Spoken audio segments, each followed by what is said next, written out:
Hello दोस्तों, welcome to BMI coaching. आज हम जनरल साइंस का बायोलॉजी पार्ट स्टार्ट करेंगे। बायोलॉजी का ये पहला लेक्चर रहेगा।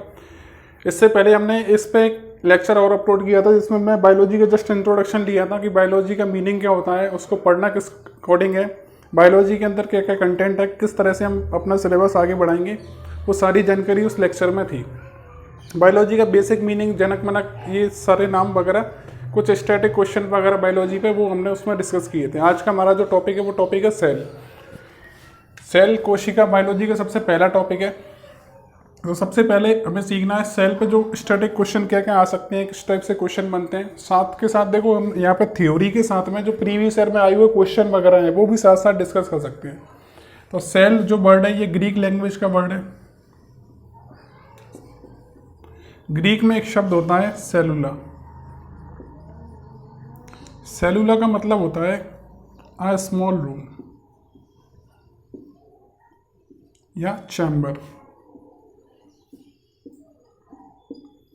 एक छोटा कमरा।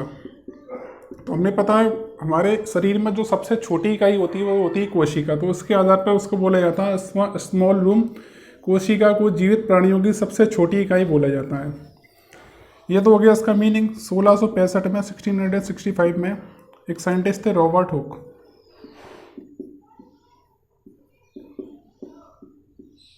इन्होंने सबसे पहले सेल को डिस्कवर किया। दूसरा क्वेश्चन ये पूछा जाता है कोशिका की खोज किसने की। तो कोशिका की खोज 1665 में रॉबर्ट हुक नाम के साइंटिस्ट ने की। इसके बाद हमें पढ़ना है, इसका आप स्क्रीनशॉट लो फटाफट, देन इसके आगे चलते हैं। कोशिका का मीनिंग क्या हो गया। कोशिका का मीनिंग ग्रीक लैंग्वेज का वर्ड है सेलुला। ये सेलुला वर्ड मतलब होता है स्मॉल रूम अ चैम्बर, मतलब एक छोटा इकाई। तो कोशिका को जीवित प्राणियों की सबसे छोटी इकाई कहा जाता है, सबसे बेसिक यूनिट कहा जाता है। 1665 में इसकी खोज रॉबर्ट हुक ने की। तो जो 1665 में रॉबर्ट हुक ने जब इसकी डिस्कवर किया, तो ये डिस्कवर जो सेल थी वो डेड सेल थी, मतलब मृत कोशिका थी ये। तो ये भी इंपॉर्टेंट क्वेश्चन बनता है कि 1665 में जो सेल का डिस्कवर हुआ रॉबर्ट हुक के द्वारा, वो कोशिका कैसी थी, मृत सेल। और ये किस में इसकी खोज की थी, ये डेड सेल कौन सी थी, तो इसको नाम दिया था कॉर्क सेल। तो सबसे पहले जो सेल खोजी गई थी, डिस्कवर की थी, वो कॉर्क सेल में खोजी गई थी। और वो डेड सेल थी। इन्होंने एक माइक्रोस्कोप में इस तरह की कोशिका के बंच देखे और ये इस कोशिका के सारे बंच क्या थे, डेड सेल थे। और इस पूरी घटना की जानकारी इन्होंने अपनी एक बुक लिखी। उस बुक का नाम इंपोर्टेंट है, पूछा जाता है माइक्रोग्राफिया। तो 1665 में ये जानकारी दी माइक्रोग्राफिया में कि जो भी सेल डिस्कवर की है वो कैसी सेल है, डेड सेल है। इसके बाद दूसरा पूछा जाता है लाइफ सेल, मतलब जीवित कोशिका की खोज किसने की। अगर आपको इतना क्वेश्चन आए केवल कि कोशिका की खोज किसने की, तो आंसर लगाना आपको रॉबर्ट हुक ने। लेकिन आपसे पूछा जाए सबसे पहले जीवित कोशिका की खोज किसने की, तो आंसर लगाना ल्यूवेनहॉक। ये एक साइंटिस्ट थे, इन्होंने सबसे पहले जीवित कोशिका मतलब लाइफ सेल की डिस्कवर की। और वो लाइफ सेल कौन सी थी, वो लाइफ सेल थी जर्म सेल या टीथ सेल, दांतों की कोशिका थी जर्म सेल। एक क्वेश्चन ही याद रखना है। तो ये बेसिक से क्वेश्चन है, मैं गलती नहीं करनी है। अगर आपसे पूछा जाए सबसे पहले कौन सी कोशिका खोजी गई, तो आंसर लगाना है रॉबर्ट हुक ने खोजी कॉर्क सेल। और जो सेल कैसी थी, डेड सेल। अगर आपसे पूछा जाए सबसे पहले जीवित कोशिका, तो आंसर लगाना है ल्यूवेनहॉक। फिर आपसे यार मान लो पूछा है कि सबसे पहले कौन सी कोशिका खोजी गई, प्लांट कोशिका की एनिमल कोशिका। तो सबसे पहले प्लांट कोशिका खोजी गई, मतलब पादप कोशिका खोजी गई, प्लांट सेल। और प्लांट सेल कौन सी थी, ऑनियन सेल, मतलब प्याज कोशिका। ये भी इंपोर्टेंट पॉइंट बनता है, ऑनियन सेल। सबसे पहले प्याज की कोशिका खोजी गई। तो ये हो गया हमारा प्लांट सेल। सबसे पहले डिस्कवर किया गया था प्लांट सेल, देन उसके बाद एनिमल सेल की खोज हुई। इसके आगे चलते हैं कोशिका में। कोशिका बेसिकली होती क्या है, कोशिका जीवन की संरचनात्मक इकाई है, मतलब जीवन की आधारभूत इकाई।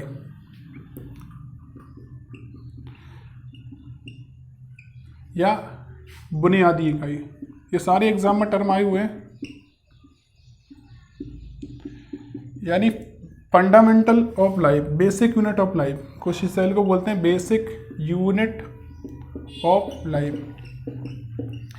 एक और सेल के बारे में बोला जाता है, सेल कोशिका को जीवन की आधारभूत या संरचनात्मक इकाई कहा जाता है। संरचनात्मक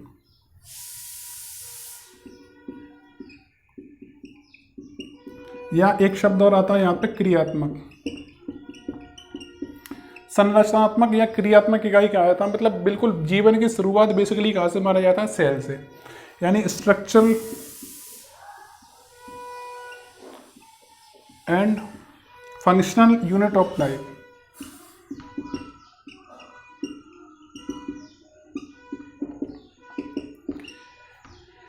कोशिका को जीवन की आधारभूत इकाई माना जाता है और ऐसा माना जाता है कि प्रत्येक जीव की उत्पत्ति एक कोशिका से हुई है। कोशिका अपने आप में एक स्वतंत्र इकाई है, फ्री यूनिट है।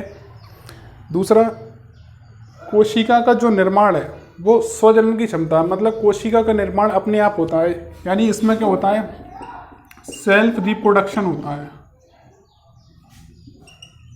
बहुत इंपॉर्टेंट वर्ड है, मतलब स्वजनन की क्षमता।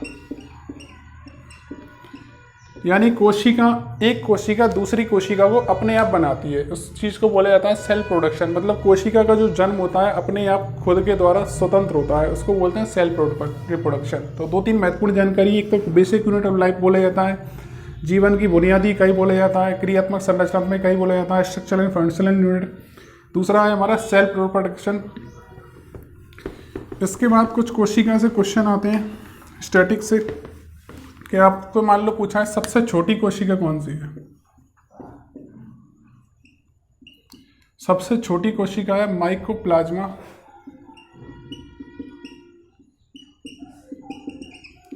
ये माइकोप्लाज्मा सबसे छोटी कोशिका है, इसका पूरा नाम है गैलीसेप्टिकम। बहुत इंपॉर्टेंट है, याद रखना है। अगर मान लो सबसे छोटी कोशिका पूछा है तो हमें लगाना है माइकोप्लाज्मा गैलीसेप्टिकम। इसी को शॉर्ट में बोलते हैं PPLO। अगर मान लो सबसे छोटी कोशिका है तो सबसे बड़ी भी होगी, तो सबसे बड़ी एंड सबसे भारी, लॉन्गेस्ट एंड हैवी सेल कौन सी होगी, तो ये होगा शुतुरमुर्ग का अंडा, ऑस्ट्रिच एग।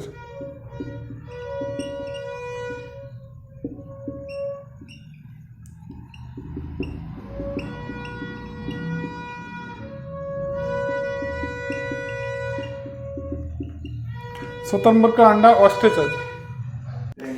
तो सबसे बड़ी और सबसे भारी कोशिका आपसे पूछा जाता है ऑस्ट्रिच एग, शुतुरमुर्ग का अंडा। अब सबसे छोटी हो गई, सबसे बड़ी और भारी हो गई। सबसे लंबी कोशिका पूछा जाए, लॉन्गेस्ट सेल, तो ये होती है तंत्रिका तंत्र, तंत्रिका कोशिका। इसी को बोला जाता है न्यूरॉन। ये कुछ स्पेसिफिक से क्वेश्चन है जो एग्जाम में रिपीट होते हैं, स्टैटिक क्वेश्चन है। आपसे पूछा जाए मानव शरीर की सबसे छोटी कोशिका, ये तो सबसे छोटी कोशिका, अगर ह्यूमंस बॉडी में देखें मानव शरीर में सबसे छोटी कोशिका कौन सी होगी,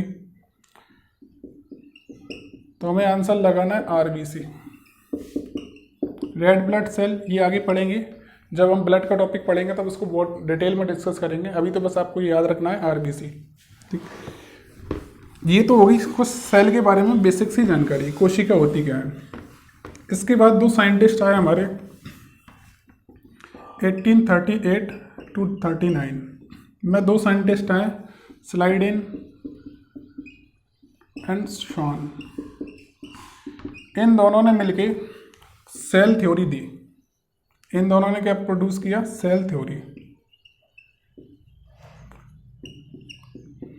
कोशिका का सिद्धांत, ये भी बहुत इंपॉर्टेंट है।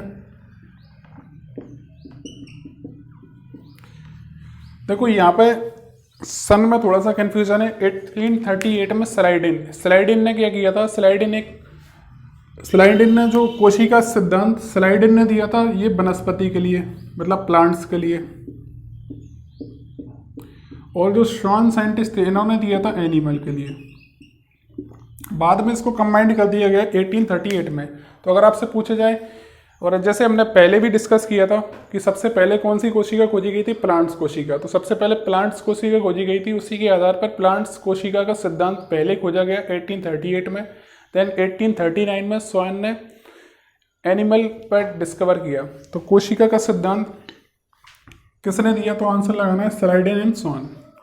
अब कोशिका के सिद्धांत के बारे में इन्होंने स्टडी करी, देन इस पर यहाँ पर कुछ रिजल्ट दिए। पहला, कोशिका सिद्धांत की पहली प्रमुख बात ये थी कि प्रत्येक जीव का निर्माण एक सूक्ष्म कोशिका से हुआ है। मतलब जो प्रत्येक जीव की उत्पत्ति, ओरिजिन ऑफ लाइफ किससे हुआ है, सेल से। दूसरा हुआ है कि बहुत सारी कोशिकाएं आपस में मिलकर या स्वतंत्र रूप से काम करती हैं किसी जीव के निर्माण में। तीसरा पॉइंट, इनकी एक जानकारी और थी, तीसरी जानकारी इन्होंने ये बताया कि कोशिका अपने आप में एक स्वतंत्र इकाई है, इंडिपेंडेंट यूनिट है ये कोशिका। चौथा पॉइंट ये है, कोशिका में स्वजनन की क्षमता होती है, सेल्फ रिप्रोडक्शन होता है, यानी प्रत्येक कोशिका अपने निर्माण स्वयं करती है। पांचवा पॉइंट इसमें कि कोशिका विभाजन के समय नई कोशिका बनने के दौरान जब नई कोशिका का निर्माण होता है तो उसमें क्रिएटर का काम करता है केंद्रक। सबसे महत्वपूर्ण भूमिका किसकी होती है, केंद्रक की। केंद्रक आगे पढ़ेंगे केंद्रक क्या होता है, तो केंद्रक क्रिएटर का काम करता है। तो ये सेल थ्योरी कोशिका सिद्धांत था। उसके बाद एक साइंटिस्ट आए रॉबर्ट बल्चो। इन्होंने भी यही सारी बातें जो सेल थ्योरी थी इसी को आगे बढ़ाया। अगर आपसे पूछा जाए कोशिका का सिद्धांत किसने दिया, तो आपका आंसर लगाना है स्लाइडेन एंड स्वयं। और रॉबर्ट बल्चो ने कह दिया मॉडर्न सेल थ्योरी। आधुनिक कोशिका सिद्धांत अगर आपसे पूछा जाए तब आंसर लगाना है रॉबर्ट बल्चो। इसने क्या किया था, आधुनिक कोशिका का सिद्धांत। तो ये दोनों कंफ्यूजन क्वेश्चन है। अगर आपसे जस्ट ये पूछा जाए कोशिका सिद्धांत किसने दिया, तब आंसर लगेगा स्लाइडेन एंड स्वयं। अगर आपसे पूछा जाए आधुनिक कोशिका सिद्धांत, तब आंसर लगेगा कौन सा, रॉबर्ट बल्चो। रॉबर्ट बल्चो ने ये बताया जो सारी जानकारी पहले सेल थ्योरी की थी वो सारी जानकारी इन्होंने दी, साथ में इन्होंने एक नया वर्ड जोड़ दिया। तो ये वर्ड हमें याद रखना इंपॉर्टेंट है। इन्होंने केवल ये जानकारी बताई कि कोशिका का निर्माण अपनी पूर्ववर्ती कोशिकाओं के विभाजन के फलस्वरूप होता है, यानी नई कोशिकाओं का निर्माण पुरानी कोशिकाओं के विभाजन के फलस्वरूप होता है। जो पुरानी कोशिकाएं टूटती हैं और पुरानी कोशिकाओं के टूटने से नई कोशिका का निर्माण होता है। तो उसी के लिए इन्होंने एक वर्ड दिया, ओमनी सेलुला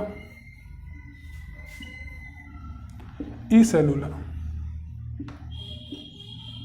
बहुत इंपॉर्टेंट वर्ड है, याद रखना है, ओमनी सेलुला ई सेलुला। इसका मतलब होता है नई कोशिकाओं का निर्माण पुरानी कोशिकाओं के विभाजन के फलस्वरूप हुआ है। New cells arise from pre existing cell. तो इसकी डेफिनेशन लिखना चाहो तो लिख सकते हैं, न्यू सेल्स अराइज, अराइज मतलब उत्पन्न होना, निर्माण होना, पैदा होना, arise from pre existing cell. नई कोशिका का निर्माण पुरानी कोशिकाओं के विभाजन के फलस्वरूप हुआ है। तो ये सारी जानकारी किसने दी, रॉबर्ट बल्चो ने। देन इसके आगे चलते हैं।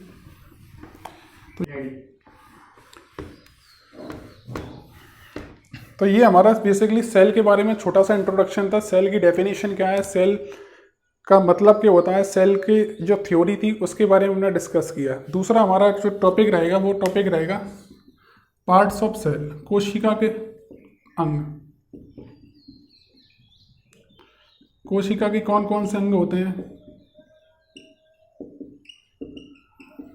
तो कोशिका के अंदर इस टाइप से ये कोशिका बनी होती है, डबल लेयर मेम्ब्रेन होती है। इसकी बाहर वाली जो मेम्ब्रेन होती है उसको बोलते हैं कोशिका भित्ति, सेल वॉल। अंदर थोड़ा सा अंदर आएंगे, ये अंदर वाली लेयर है, इस लेयर को बोला जाता है सेल मेम्ब्रेन, कोशिका झिल्ली। इसके अंदर ये इस तरह से लिक्विड भरा रहता है, इसको बोलते हैं प्रोटोप्लाज्म, जीव द्रव। बीच में रहता है केंद्रक यानी न्यूक्लियस। यहाँ पे ऐसे गोल्जी बॉडी लगी रहती है, माइटोकॉन्ड्रिया बना रहता है। तो ये सारी चीज़ें हमें पढ़नी है कोशिका के अंग। तो कोशिका के जितने अंग हैं, एक वीडियो में हम 2 से 3 अंग पढ़ेंगे, 2 से 3 वीडियो में ये पूरा खत्म हो जाएगा। कोशिका के अंग में सबसे पहले सेल वॉल हमें यहाँ से पढ़ना है। सेल वॉल कोशिका भित्ति सबसे बाहर वाली, अंदर cell membrane, then mitochondria, Golgi body, lysosome, केंद्रक वगैरह, ये जो भी सारी चीज़ें। तो आई होप आपको समझ में आया होगा केमिस्ट्री सेल टॉपिक का इंट्रोडक्शन। और ये सबसे बेसिक जानकारी है मोस्टली क्वेश्चन सेल टॉपिक पर से आते हैं। और दूसरा क्या होता है, ये बिल्कुल बेसिक टॉपिक है, मतलब कोई भी शुरुआत कर रहे हैं तो ये फाउंडेशन बेसिक टॉपिक है। अगर आप इस टॉपिक को अच्छे से पढ़ेंगे तो आपको आगे चल के कनेक्टिविटी हो जाएगी बायोलॉजी में, आगे चल के बायोलॉजी जो पढ़ोगे वो आसान लगेगी। तो ओके, थैंक यू।